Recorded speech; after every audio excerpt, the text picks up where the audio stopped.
Before I introduce our speaker today, I would like to introduce our new faculty member, Dr. Nancy Harper, coming to us from Driscoll Children's Hospital in Corpus Christi, Texas. Nancy is going to lead our Center for Safe and Healthy Children. We're very excited to add her to our patient care team. Welcome, Nancy. All right. So, everyone is aware of the concerns about disparities in healthcare. This has come up in the news many times over the last several years in this area, and we're not alone. So today we are very lucky to have Dr. Stephen Teach, who's going to talk to us about addressing disparities in pediatric asthma and using the DC area as a model. Dr. Teach is Professor of Pediatrics and Emergency Medicine and Chair of the Department of Pediatrics at George Washington University and Children's National Medical Center. He's a graduate of Yale College, medical school at Harvard, did his pediatric residency and pediatric emergency medicine fellowship at Children's Hospital in Boston, where Stephen and I first met. He also has a master's in public health from UC Berkeley. His primary research interests and efforts have been in patient-centered clinical translational research on the disparities evident in care of inner-city children, particularly with asthma. He has very well funded and published over 100 peer-review articles, reviews, and textbooks, including the very important Pediatric Resuscitation, A Practical Approach, which is near and dear to my heart. Let's all welcome Dr. Stephen Teach.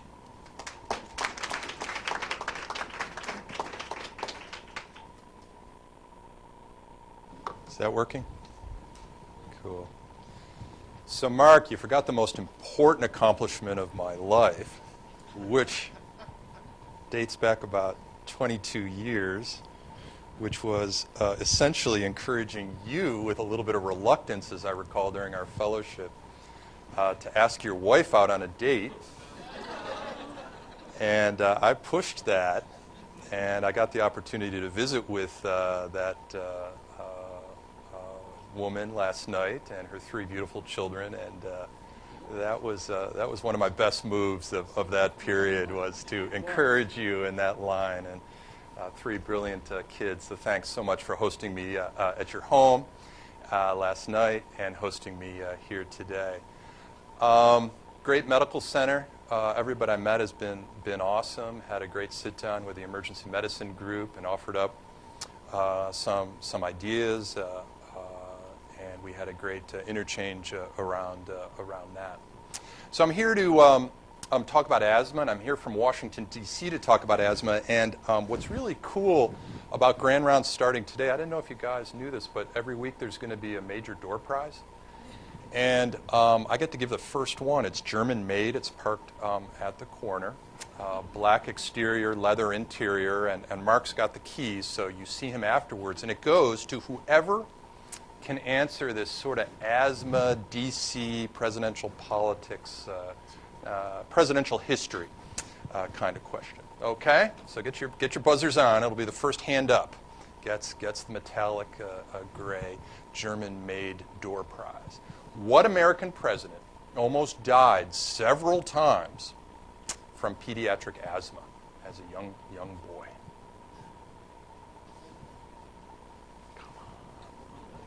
Say again? I'm going to guess Franklin. Oh, you're very close, but wrong. You got half the name right. It was Theodore Roosevelt. So Mark, you get to keep the door prize. That's great. No, Theodore Roosevelt. Well, we'll give it to you for the Roosevelt part. It was Theodore Roosevelt, and if you're interested in that amazing history, because it really is pretty cool, I really recommend the presidential biography.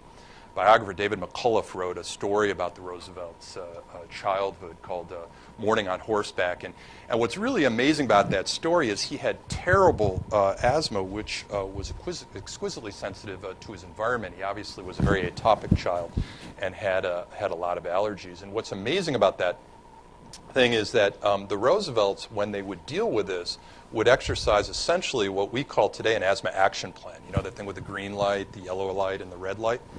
And when it went yellow or red in the Roosevelt household, they would do a couple of things which we recognize now in sort of format. Number one, they would brew the strongest coffee imaginable. So think motor oil, okay? Think just thick motor oil. And they would pour this down young Teddy's throat as he, I guess, turned blue and was retracting there in front of him. And, of course, what does coffee contain? Caffeine. It's a methylxanthine, a close relative, of course, of theophylline and aminophylline, which some of us are old enough in the room to remember using quite actively as part of our practice with pediatric asthma. And they would get good results from force-feeding Teddy coffee. The other thing they'd do is they'd recognize that the environment that Teddy was in was a problem. And the Roosevelts had more money, I think, than God. And they had this incredible home on Washington Square in New York. They had another home out on Long Island, one in the Adirondacks. They had something out west. And wherever they were, when Teddy would start wheezing, they would roust the entire household, all the servants, all the family members, and they'd load everybody in the carriage. And wherever they were, they'd go somewhere else. They'd essentially modify their environment in a rather dramatic fashion in order to remove Teddy from whatever trigger was triggering off his atopic flare. And again, that's a trigger control, trigger modification is a core principle of the NIH asthma guidelines to this day. So Teddy Roosevelt, pediatric asthma is a nice story. So I'm going to talk to you a little bit about our experience in Washington, D.C. With Disparities. It'll be a little bit of a national flair mixed into it, but I thought that I wanted to, as always with Disparities, it's kind of a rough subject. It's one we don't like to, we're pediatricians. We play fair, right? And, when you look across pediatric outcomes, adult outcomes, they are rife with an ever-growing number of really very well-documented disparities in access and care, and most importantly, and outcomes. And asthma has always been kind of the unfortunate poster child of this in pediatrics, because it's a disease which for genetic and environmental reasons and epigenetic reasons is really far more common in the African American pediatric population and in certain Hispanic Latino subpopulations than it is in Caucasian populations. And child for child, it's a whole lot more severe. And then you get in access issues, you get in issues of psychosocial stress, and on, and it becomes a very perfect storm of sort of adverse circumstances facing the inner city minority child, such that morbidity in this group is extremely high. And so it really differentially targets this disease, the most vulnerable kids in our society. And I think we need to do better. And about 10 or 12 years ago, we set out to do better in Washington. We have a little bit of a success story to tell you. We'll share that success story. We'll share with you the remaining challenges and some really creative approaches that we're taking through our national consortium in the NIAID-funded Inner City Asthma Consortium to talk about that. And that's sort of the story of phenotypic-driven care and the role of patient-specific immunomodulation. So really, really, really fun stuff, but it's reaching reality pretty soon. So greetings from Washington. Theodore Roosevelt lived in this house. The Obamas occupy it now, of course. There's Children's National, which is about 3 or 4 miles due north of the White House. We are the third oldest pediatric medical center in the nation, founded in the 1860s in a facility far different from this one here. We've recently opened up a 7-story patient tower, which is eerily similar to the one that you opened up very recently. And I'm going to check on the architects to see, but it's amazing the principles of family and patient-centered care which are incorporated into your architecture. The patient rooms are item for item nearly identical. The square footage is identical. Everything is identical to what we did, and it's pretty eerie. I had to check where I was a couple of times. Disclosures, I have only one really of significance. We have some grant support from Novartis, which supports our work, but that goes to the Children's Research Institute, certainly not from me. I do get personal royalties from Up to Date, but actually I don't do the chapter on asthma. And here, you know, I think it's important to ground any talk in asthma in this model, which we use is really in all of our talks. And it's to any pulmonologists here, allergists here, and you guys know asthma is not one disease. To talk about asthma as one disease is kind of crazy. Asthma is a whole bunch of diseases, all of which manifest as inflammatory and constrictive changes in the small to medium-sized airways. And that's about the only thing the phenotypes have in common. You know, I just like to point out that asthma completely switches at puberty, goes from being a disease of little boys, a lot of whom are African American, to diseases of young women and girls. You know, it totally inverts. So it's a lot of diseases, right? And there's individual and social factors, of course, environmental factors. There's medical care factors, which I've been really, really interested in. All of those define some level of asthma control, and if that control's high, then the kids do well with relatively few symptoms, not too many school absences, and they stay the heck out of Mark's emergency department and Ron's emergency department and mine as well in D.C. But we're interested in this. This is the group that does well. We're interested in this group, the group that has a whole lot of symptoms, many school absences, and lots of ED visits or courses of systemic steroids. I was told to use the pointer on the screen so that at the WebEx people can see what I'm pointing to. And again, this is what we'll talk about. I've sort of told you this already. And, you know, this is not a new subject. You know, the recognition of disparities in pediatric care has been around for a while. In fact, this was published in 2012, the culmination of some work, and I actually contributed to this. This was a fun project. This was AHRQ, NIAID, Heart and Lung. This was EPA. This was a lot of federal agencies coming together on the President's Task Force on Environmental Health Risks and Safety Risks to Children, and one of their projects was a coordinated federal action plan to reduce racial and ethnic asthma disparities in children. That was fun to work on. Why asthma? It's the most common chronic disease of childhood. It affects over 7 million children, less than 18 years of age in the U.S. in 2009. Together, those kids made 640,000 emergency department visits, had over 150,000 hospital admissions, and really most striking of all, to those of us who care about kids, care about their development, is the number of annual lost school days due to asthma. If you do out the simple math here, for every one emergency department visit due to asthma, and I can tell you, at least in D.C., we are awash in emergency department visits due to asthma. There's about 10 to 20 missed school days. So we really are, in the hospital and our clinics, seeing the tip of the iceberg with respect to the morbidity from this disease. And we've done a lot of work to understand why there's so many missed school days. And what's interesting is they're not always due to exacerbation. They're due to parental stress, parental concern that the child's going to get the medication they need, concern about triggers and exposures in school, setting the kid off. And so there are a lot of reasons kids miss school due to asthma, and I think we need to be sensitive to that roundup. The other concept is that the morbidity is incredibly highly concentrated in urban environments. Our emergency department at Children's National in D.C. sees 1% of all the emergency department visits for asthma made in our country every year. An extraordinary statistic. But if you go to major metropolitan areas, you know, Philly, Boston, they all have their emergency department in which this morbidity is concentrated.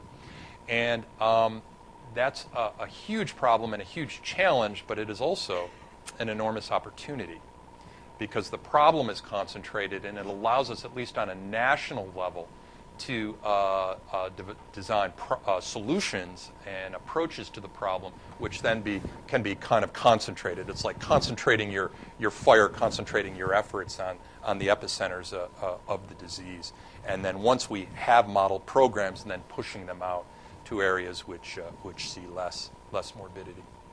And the problem is getting worse again after the prevalence of asthma kind of leveled off nationally and in D.C. for a number of years. It's taken back off again. This is the prevalence of asthma among D.C. children aged 1 to 17 years of age. This is the CDC's behavioral risk factor surveillance system. Every year they ask the same questions until 2011 when they started asking them differently, which was difficult. And you can see that sort of relentless march upward, such that the current estimates of disease among DC children is now about 1 out of 5.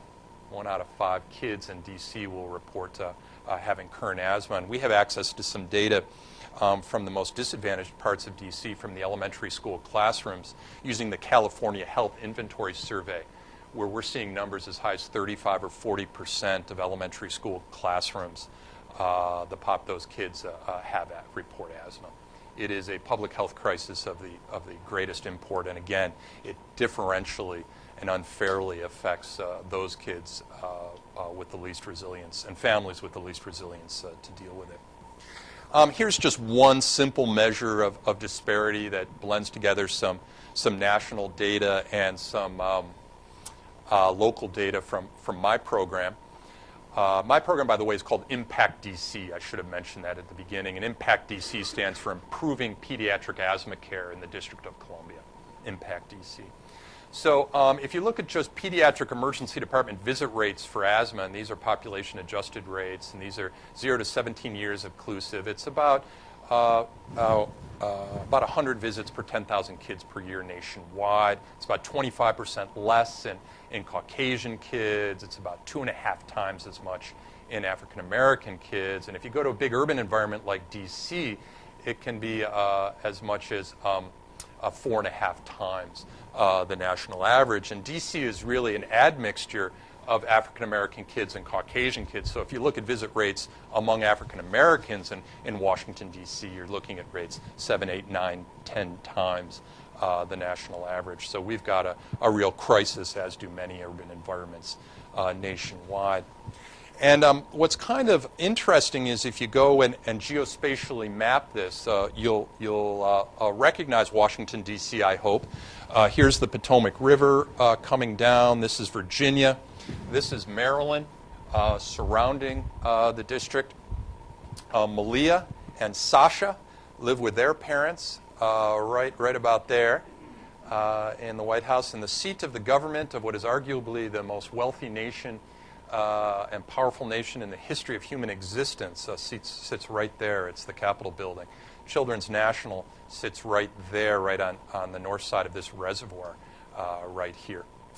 So these are residential zip codes, and they're color-coded by the emergency department visit rate for asthma.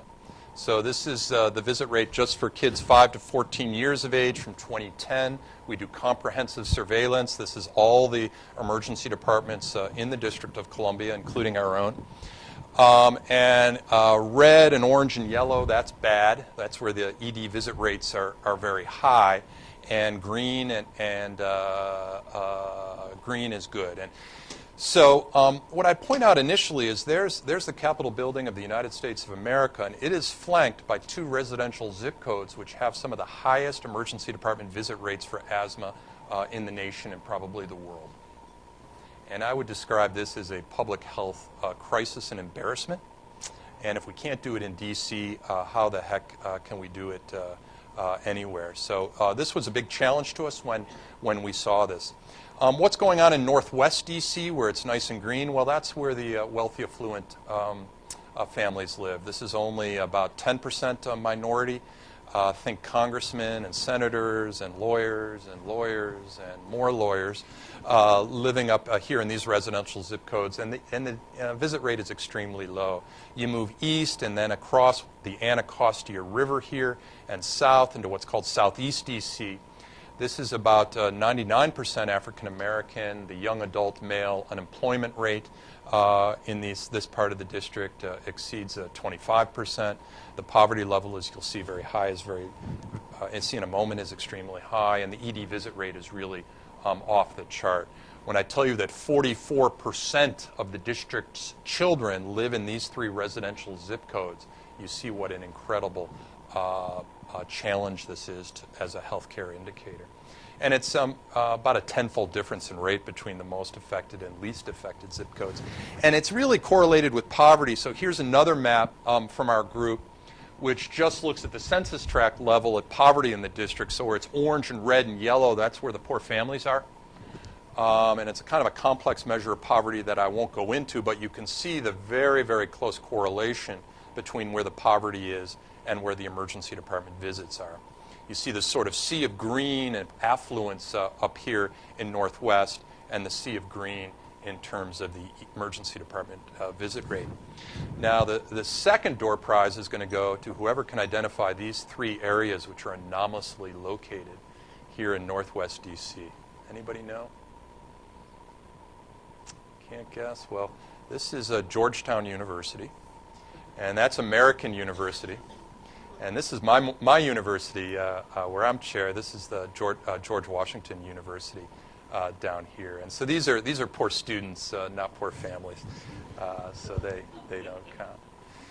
And it's also about access to care. So we published this data in Pediatrics quite a while ago now, about 7 or 8 years ago. And again, you'll recognize the district here. Here's the Potomac River. Here's the Anacostia River. The mall's right about there. And the dark areas there, the dark areas are where there's a high geospatial density of primary care providers for kids. Nurse practitioners, family practice docs, pediatricians, even physicians assistants who deal primarily with children. And what we did my research assistants did an incredibly tedious project when they were in between their federal funded projects, is they called the every latitude and longitude point source of care in the Washington area, Northern Virginia and Maryland. And they said, how many docs do you have there delivering primary care for children, PAs, nurse practitioners, family practice, the whole deal.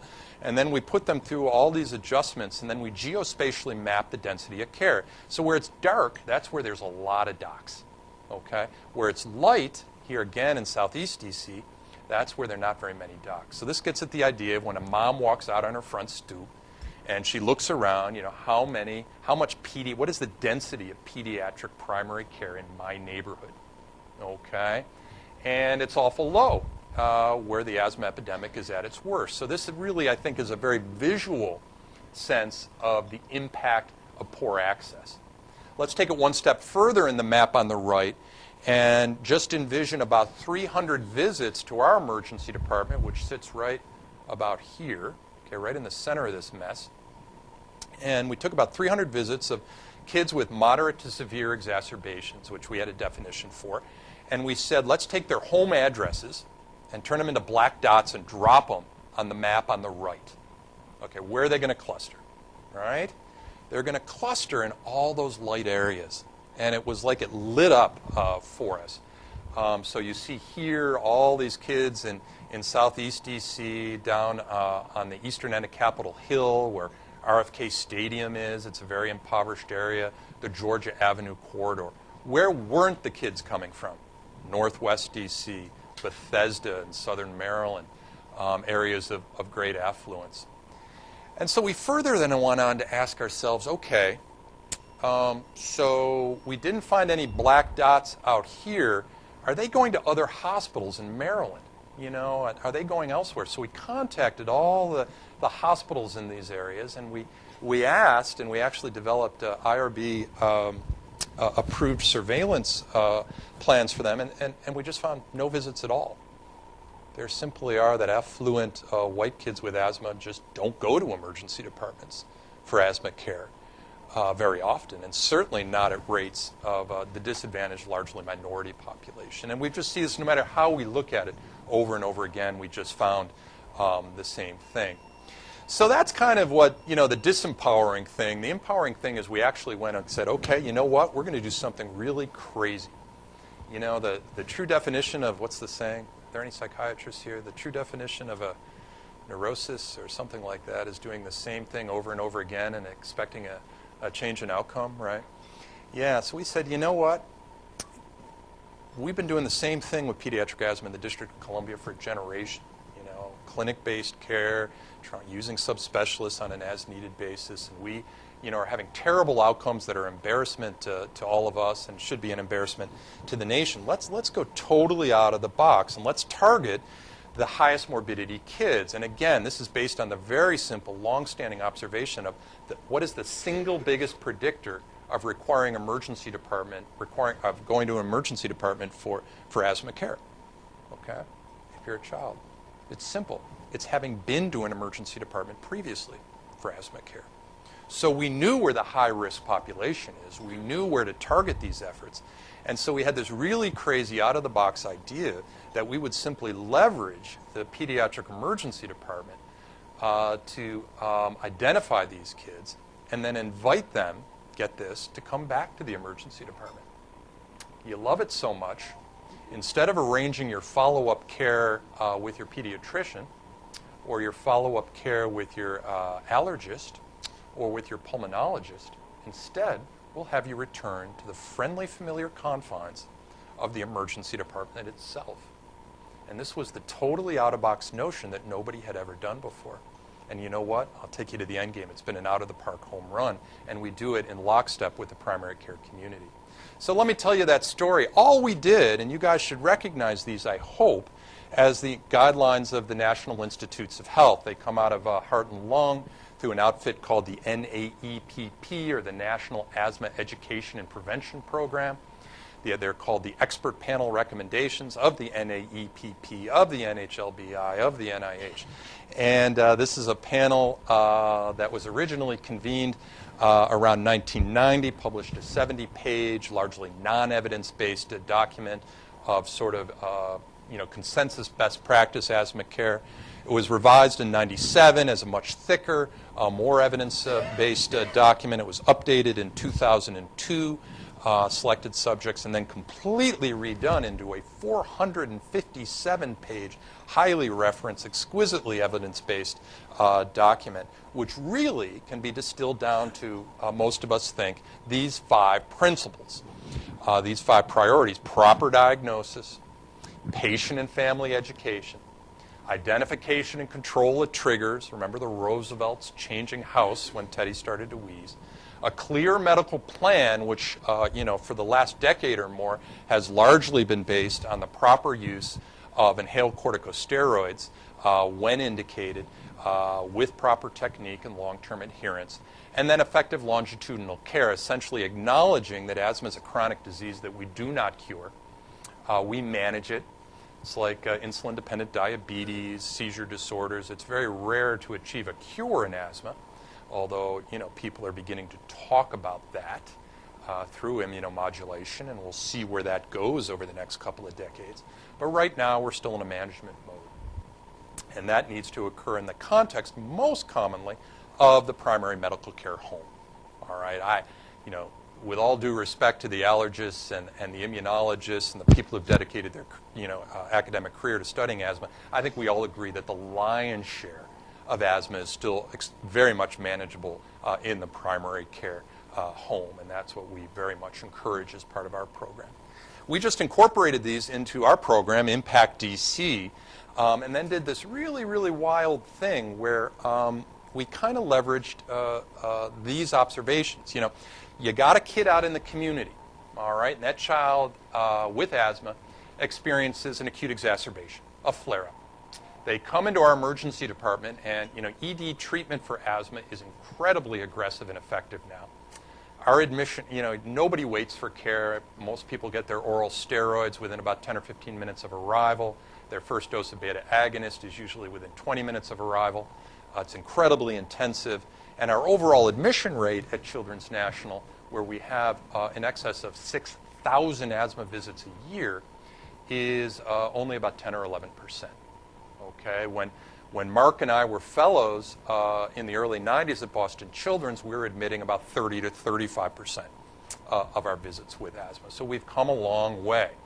So those kids come in, they get treated, in ED parlance, they get treated and streeted, and they go 100% of the time, they are told to follow up with their primary care doctor where there are opportunities for improved care. And again, the idea here is the strongest predictor of a future ED visit for asthma is having had an ED visit for asthma. This is the way it's supposed to work. This is what the NIH guidelines say. This is considered best practice. That primary care doc is then going to look in the specific circumstances whether that patient should be on inhaled steroids, they should be educated, They should have some attempt to identify and control their triggers. They should get a flu shot. And then if it's not easily controlled on low-dose steroids, for example, and education in the primary care environment, then there should be selective involvement of pediatric subspecialists. This is the standard of care, right? So let's ask ourselves, how often does this actually happen? Okay, 100% of the time at ED discharge, we tell our families, and it's electronically mandated. We use Cerner. Okay, you can't print out the discharge paperwork unless it mandates a follow-up visit with an identified primary care provider with a street address and a phone number and a time and a follow-up window. What percentage, Dr. Roback, do you think of the kids discharged from the ED at Children's National, and we electronically validated this, follow up with their primary care providers? You're an optimist. 21% follow up within 30 days. And we were the first group to really go out and electronically validate this. And we did this in that subgroup of patients who are followed in our affiliated primary care practices. So this is a pretty tight number. 4 out of 5 kids never follow up. Never follow up, which is really quite amazing. And our study and others have shown, and this is an amazing thing, which group has more emergency department visits in the subsequent year after their index visit. The group that goes to the primary care provider within 30 days or the group who does not? The group who goes. You're exactly right. And this has been shown by us and by others as well. So it's really interesting. There seems to be a subgroup of inner-city families who simply love medical care and go to a lot of appointments, and they seek a lot of ED care, a lot of primary care, a lot of subspecialty care. And that's probably what's bubbling up there. We felt we needed a totally out-of-the-box, totally creative way to engage the unengaged. You love the emergency department visits so much, EG so much, come on back. Okay? So what happens is they get caught in this vicious vortex, right, of ED visits. So we said, you love the ED so much, come on back. And so we offered them follow-up in the friendly, familiar confines of the emergency department itself. And until until the late first decade until about 4 or 5 years ago, I was the associate chief of emergency medicine at Children's National. So I was able to actually leverage a dirty little secret of pediatric emergency departments, is which that they're actually quite empty in the mornings.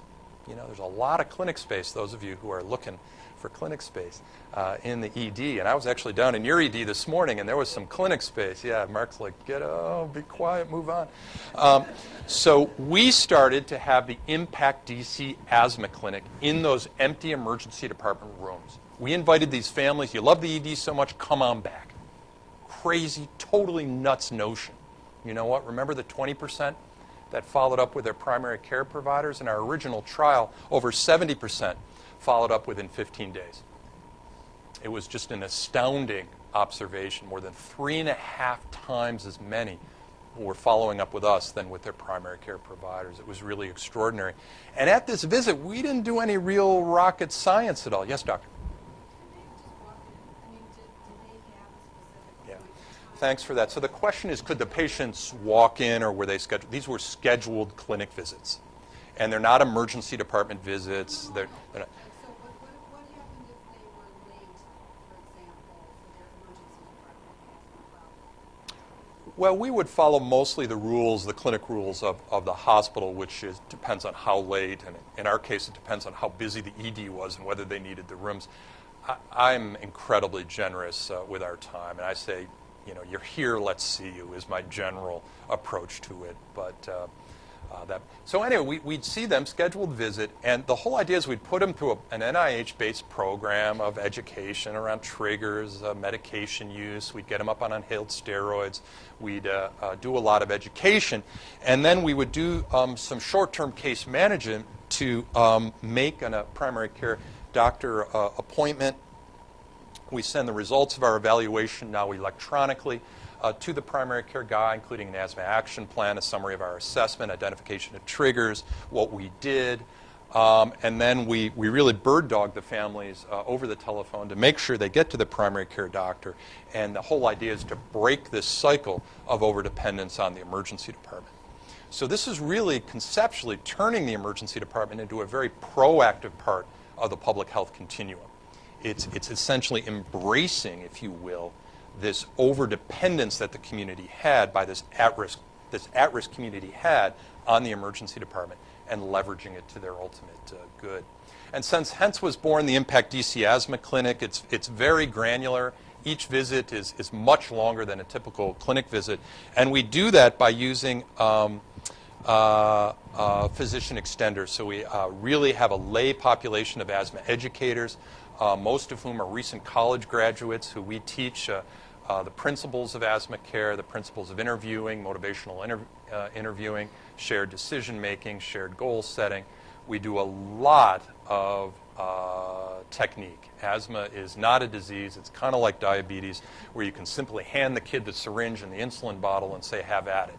You know, give yourself a few units. That's not going to work in diabetes, and it doesn't work in asthma. I always embarrass the residents in my own program when I'm giving rounds because I say, okay, how many of you could teach a family to use an albuterol MDI and a spacer if I gave you the spacer, the kid, and the mom right here, right now, and the senior residents kind of look around like that? I mean, it's incredible how uneducated, even as healthcare professionals, we are. So we educate these guys to educate these guys, and we make it a real family affair. So here's a multi-generational thing, and we really say bring everybody.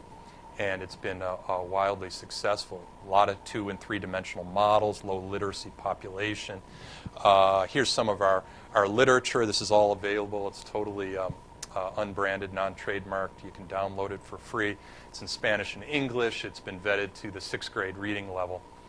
It's really good. And here's a couple of examples. Very visual how to use a spacer in English and Spanish. So this has been fun to develop this material, push it out there, and then see this kind of results. And I'm just going to show you just a little bit of science from our original publication. This is just an interesting measure of the effect of the intervention.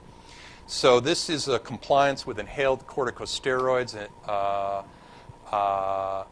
at baseline in the control group in the intervention. You see only about 1 out of 5 of our families were using them.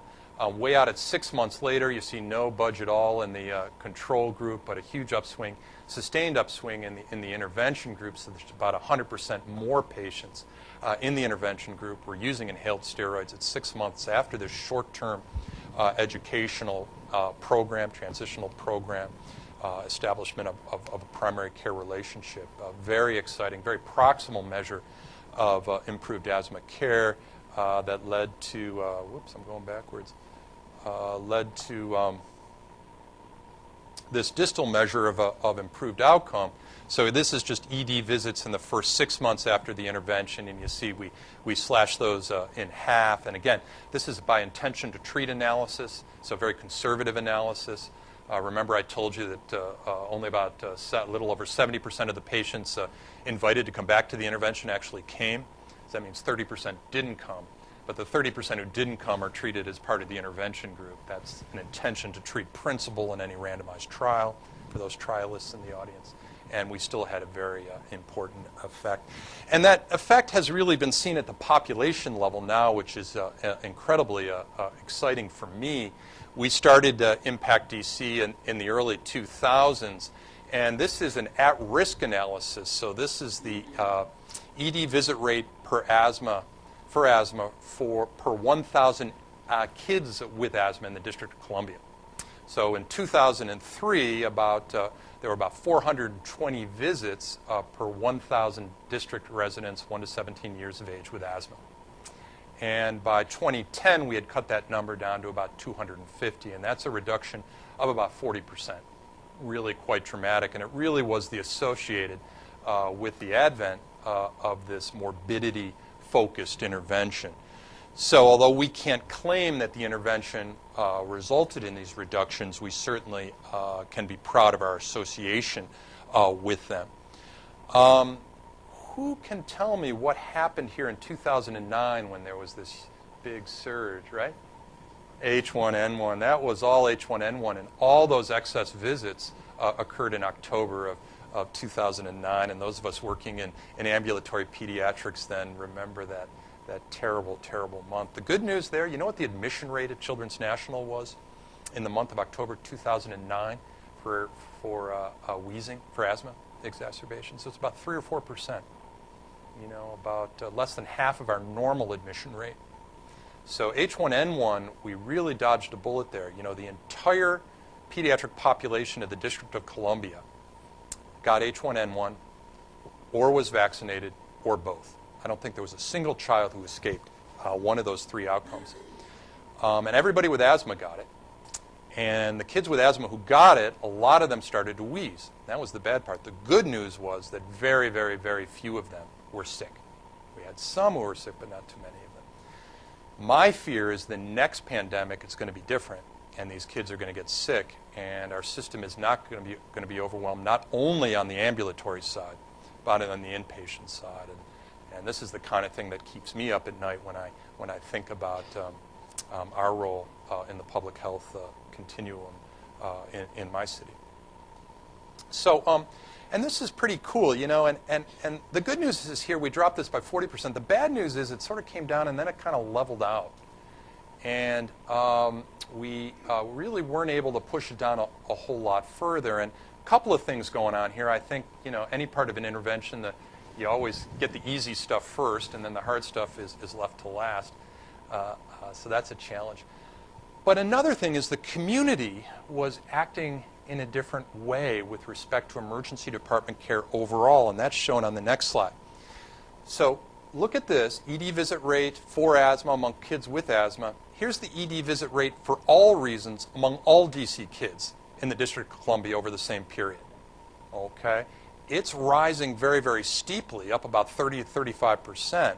Runny noses, broken bones, belly pain, dysuria, whatever the complaint was, you're seeing surges in ED visit rates, while our rate was going down.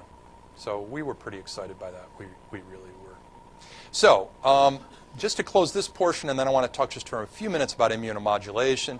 Disparities in asthma care and outcomes in DC are striking and persistent. There remains a heavy reliance on emergency departments for episodic care by disadvantaged and minority kids. Things are improving, though, because of a real relentless focus on the most out-of-control kids. Significant work really remains to be done. One of the tools that we'll have as we look forward to the next generation of taking care of these kids is really the role of immunomodulation. And probably, you know, there are a lot, immunomodulators have come in a lot of forms. The ones that I'm going to talk about here is a pretty simple example of some of our group, from our group, which targets a penny on the floor, which I'll pick up and save, lucky one, which targets that subgroup of kids who have allergic and atopic disease. So everybody in pediatric asthma knows that it's part of a bigger atopic picture with a lot of allergic sensitization and exposure, and these perennial year-round allergens play a huge role: dust, mold, roach, mice, cat, dog. Seasonal allergens like pollen also play an important role as well. And I won't go into this a lot because it's really a whole lecture in and of itself, but in terms of exacerbations, which is sort of what interests me as a current ED doc, is that it's the triple hit hypothesis. And some of you may know about this, but exacerbations in pediatric asthma are far more common when the three following conditions are met. You have a child who's sensitized to a perennial allergen. The child is exposed to that perennial allergen. And on top of that, they get a intercurrent viral infection. The most common viral infection being rhinovirus, probably rhinovirus subtype C. Okay? That triple hit is what underlies a large proportion of acute morbidity in pediatric asthma. So what can you do about that? Well, targeting the exposure is a tough one, unless we're going to redistribute the wealth and build everybody brand new homes. That's going to be a really tough one because controlling triggers in an urban setting is really difficult. We're not going to be able to eliminate rhinovirus infection. I'm not anticipating a vaccine for rhino in my professional lifetime, so we've got a problem with that. But what we can do is block the sensitization. And remember, the sensitization in this disease is largely IgE mediated, right? And let's just, this is as sciencey as I'm going to get here, guys. But, here is an allergen usually being presented transcutaneously in a child. You go to a dendritic cell, antigen-presenting cell with some crosstalk with the T cells. Some cytokines get elaborated. And they take the B cell here with these surface IgMs, what's further stimulated by the allergen, and it starts pumping out IgE, right?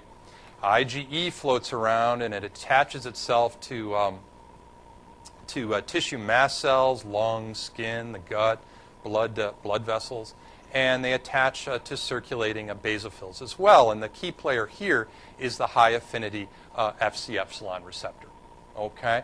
And it's this situation here, which is a setup for allergic reaction, exaggerated allergic reaction to a trigger, particularly in the setting of an intercurrent rhinovirus infection. So what we set out to do with a commercially available product is really target that phenotype of inner city kids who have documented allergy to a perennial allergen with omalizumab, and that's commercially available as Xolair. You can prescribe it now, and this is the way omalizumab or Xolair works. Here's this is a basophil or a tissue mast cell with a bunch of high affinity Fc epsilon receptors, and you can see all the IgE molecules bound to the surface. And remember, from your basic immunology, you get the allergen cross-linking these guys. And that cross-linking sends signals through the receptor to degranulate all of these granules in the mast cell or basophil, and you end up with elaboration of all these vasoactive substances, and you get inflammation and local inflammatory reaction. In the presence of omalizumab, which of course is a humanized mouse monoclonal, which has as its target the long arm of the IgE molecule, and in fact the business part of that arm which attaches to the Fc epsilon receptor, omalizumab ties those guys up. So not only is the IgE not available to bind to the surface of the mast cell or the basophil, but the mast cell and the basophil, in the presence of omalizumab, also downregulates its production of the high affinity Fc epsilon receptor. So you see this cell here in the presence of omalizumab is missing the many Fc epsilon receptors. So this is a very non-active inflammatory cell. It is not primed, if you will, to react to the allergen. So we set out through the Inner City Asthma Consortium, and this is a study we published about 3 or 4 years ago in the ACADA trial, to see whether the addition of omalizumab to treatment that was really based on existing NIH guidelines would further improve control among atopic inner city children with moderate to severe disease. And this was a prospective, multi-center, randomized trial, omalizumab versus placebo in kids receiving already guideline-based care, and all of them had allergic asthma. 6 to 20, they had persistent disease, they were allergic by definition to greater than or equal to 1 perennial allergen, and they had to meet the weight and dosing for IgE. So we had a 4-week run-in. Any asthma trial these days has to have a run-in. 4 weeks is now considered too short. You really need several months now to make sure that their care is stabilized before you introduce your intervention. All of the kids received NIH guidelines-based care through an agreed-upon algorithm to achieve and maintain asthma control as best we could. They were then randomized and treated for 60 weeks. A primary outcome were days with symptoms over the last 2 weeks, symptoms described as you can see. So here were the real remarkable effects, and again, conceptually what we're doing here is we're targeting a specific phenotype of asthma. Kids with atopic or allergic disease who were sensitized to a known perennial allergen. And we were tying up their IgE with a really simple immunomodulator. The effect was quite dramatic. This is regarded to as a spline for those of you who have never seen data represented quite like this before. Here's the omalizumab group in orange, the intervention group in blue, and on the x-axis here are the months of the year from January through December. You can see the effective treatment was quite pronounced through the winter and into the spring, then kind of went away over the summer. Didn't really matter if we treated the kids over the summer, and then became very pronounced again during the fall back-to-school months. In terms of daily dose of ICS, the omalizumab kids were on a much lower dose of or significantly lower dose of budesonide. So this was a steroid-sparing treatment that we had. And then finally, and most importantly to me, it had a really dramatic effect on the seasonal exacerbation rate. You can see the effect here in the spring, March, April, May, was quite pronounced. Control group in blue, intervention group in orange. That treatment effect really went away, so the monthly percentage of participants with exacerbations each month did not vary over the summer. And then in the fall, you saw this huge difference where essentially in the intervention group, they never budged much over the background summer rate. Very, very exciting. We didn't take care of all the exacerbations. Asthma is a complex, multi-phenotypic disease, but boy, as a secondary observation, did we really hit a home run there. Very exciting. So in conclusion, omalizumab significantly improved control among inner-city children with asthma who were receiving guideline-based treatment. Again, these were a specific phenotype, atopic allergic kids, big reductions in symptom days, big reduction in exacerbations, and fairly important reduction in overall ICS dose. And there were absolutely no safety issues whatsoever. Doctor? Was the definition of exacerbation synonymous with the need for oral steroids? Yeah, systemic steroids. Yeah, and or a hospitalization. But there was nobody with a hospitalization who didn't have systemic steroids. Yeah, absolutely. Thanks for that question. That's actually now the definition of the pan-NIH guidelines. It's no longer an ED visit or an urgent care visit. It's receipt of systemic steroids. Yeah, good question. So in the future, we're going to have a lot of phenotypic options, and at least one of them, we think, is that amongst allergic inner-city kids with asthma, treatment directed towards regulating IgE responses can really significantly improve asthma control as assessed both by the domains of impairment and risk. And we've already moved forward, and I'll just close with this thought, which is we want to drill down a little further. Anybody who knows omalizumab, Xolair, the literature around it, and the other immunomodulators which are emerging, the anti-IL-5, anti-IL-13, all these things are tremendously expensive. So this was a trial of interest conceptually. This could be done. From a practical point, it's a very expensive treatment. So we set out in a trial which we just concluded and presented at ATS last spring to look at this group here, where you saw this very dramatic difference between the exacerbation group, exacerbations among the intervention and control groups. And remember, these are disadvantaged urban kids, almost all African American, living in our major cities.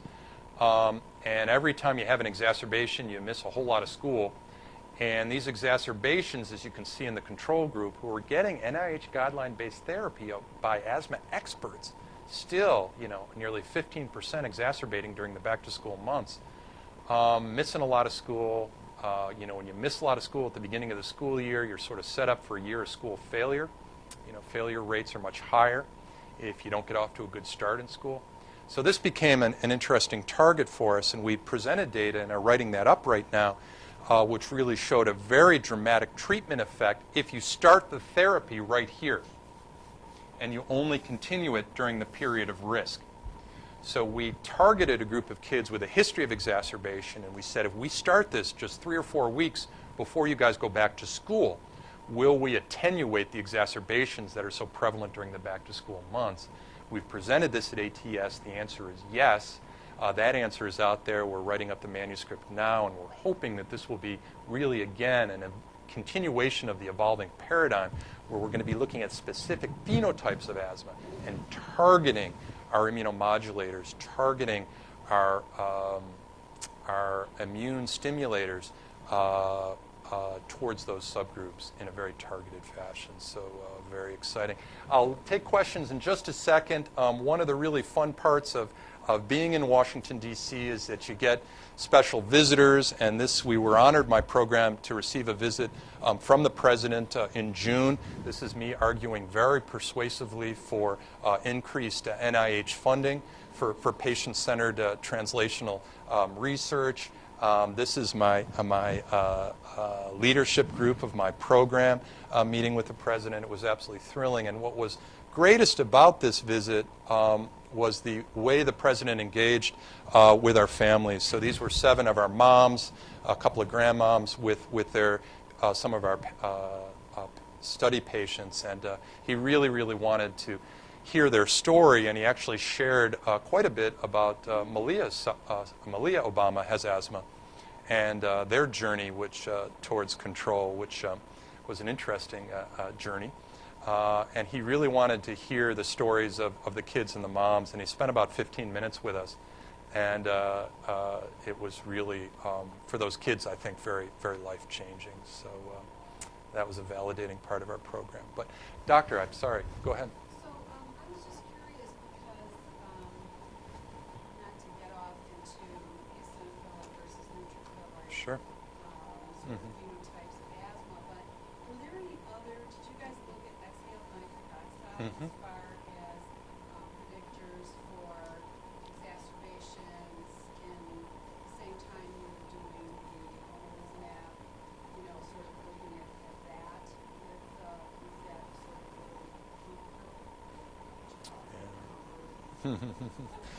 We certainly have been very interested in ENO for a long time, and I have a lot to say about exhaled nitric oxide. We didn't look at it as an outcome here, as I recall. Yes, we did in the Akata trial. We did, and we drove exhaled nitric oxide down, presumably by controlling eosinophilic inflammation as well. The whole eosinophilic asthma versus neutrophilic asthma is actually really exciting, because one of the trials that we're coming up with actually is an anti-IL-5 trial targeting eosinophilic asthma, and again, phenotypically driven trial, because IL-5 just pumps out eosinophils. That's what it does, right? And so by targeting that again, phenotypic driven care. Amazing. I think ENO is great as a measure of adherence. About all I find it useful for. But So I guess what I'm getting at is I work at Henry Sure. and just even the idea that I would be asking our leadership to buy some machines, which are very expensive. It's always challenging, kind of, sort of saying what is your cost versus benefit versus your potential Right. payback, and we have a lot of kids, but we have a lot of adults who have asthma, and a lot of ER visits for adults with asthma. I'm going to say something quite heretical. All right. Don't buy an ENO machine. Don't even buy a spirometer. Invest in asthma educators. They are. We have those. Buy more. Get more. Yeah, and advocate at the national level and at your state level for Medicaid to reimburse for their services. They have at this point now, CMS, the Center for Medicaid and Medicare Services, has ruled that states are permitted to reimburse for asthma education, but no state has actually started to pay those bills. And so this becomes a state advocacy issue to try to get those that paid. So, Doctor.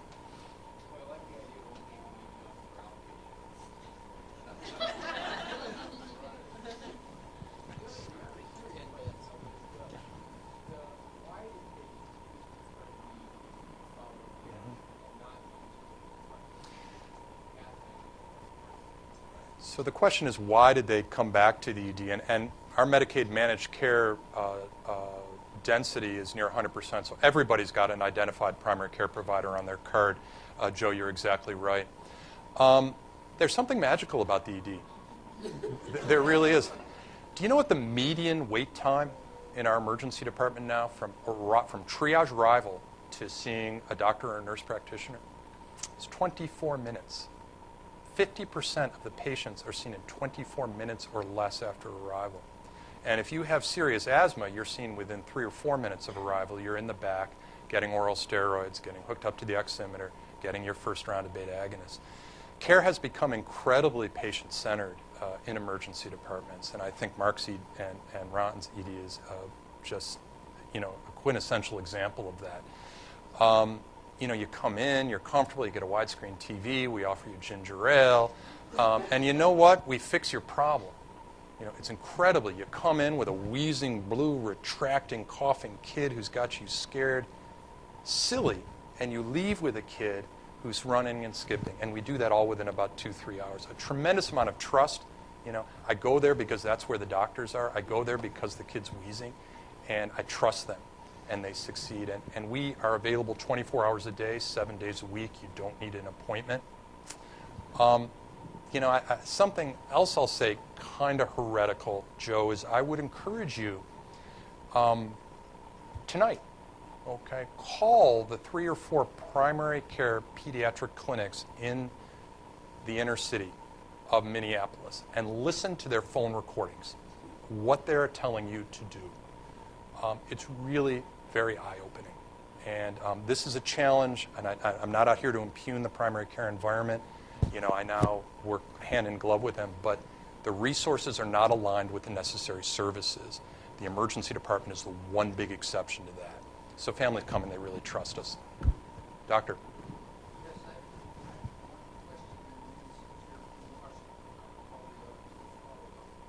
Okay.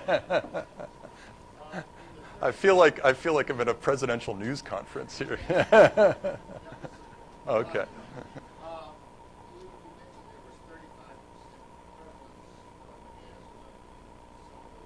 Yes, yeah, inner city elementary school classrooms.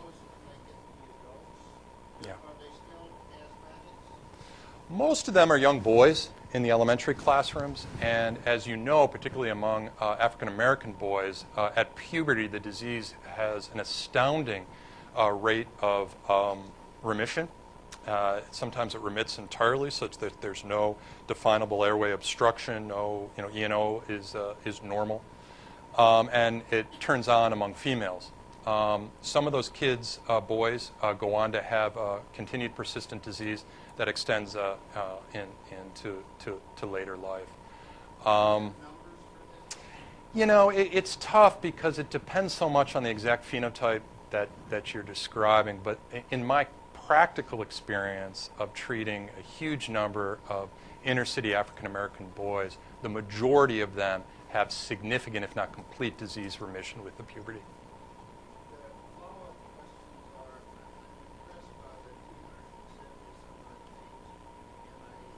470. Yeah.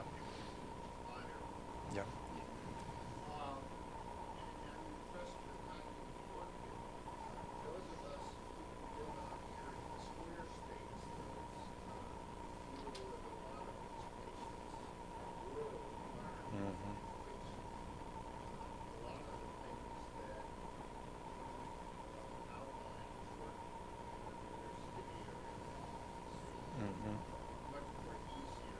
Yes.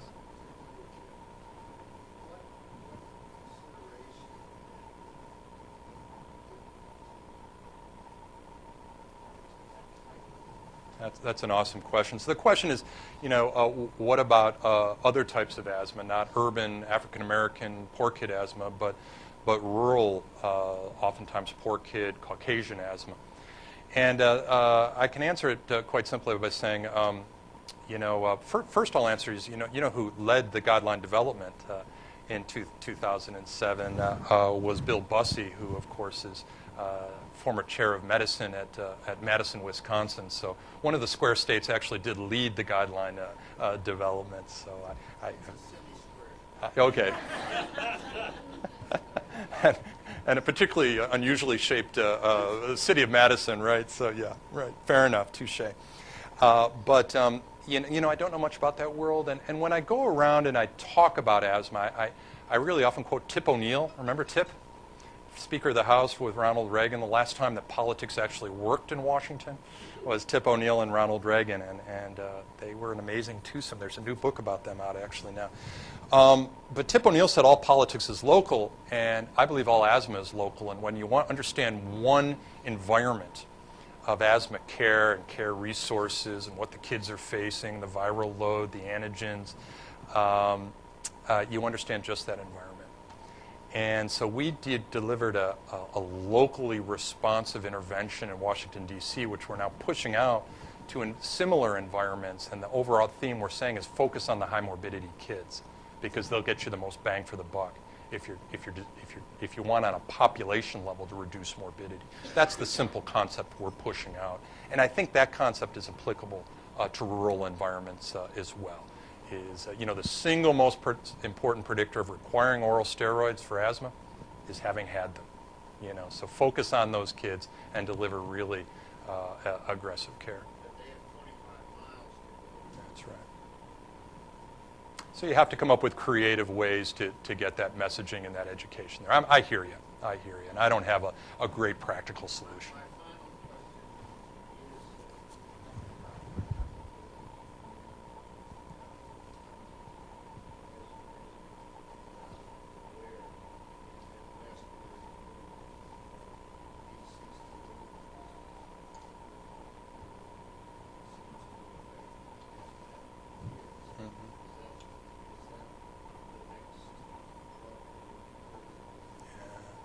We hope not. We'd prefer that you keep it here. And rest assured, before I board the flight back to D.C., having walked out of your hospital, I'm going to do a full-body immersion in Purell and hold my breath there for several moments. Now, I don't know. We'll only know in retrospect, right, what this is. I think it's particularly scary because there's certainly no vaccine solution. Listen, thank you very much. I really enjoyed this.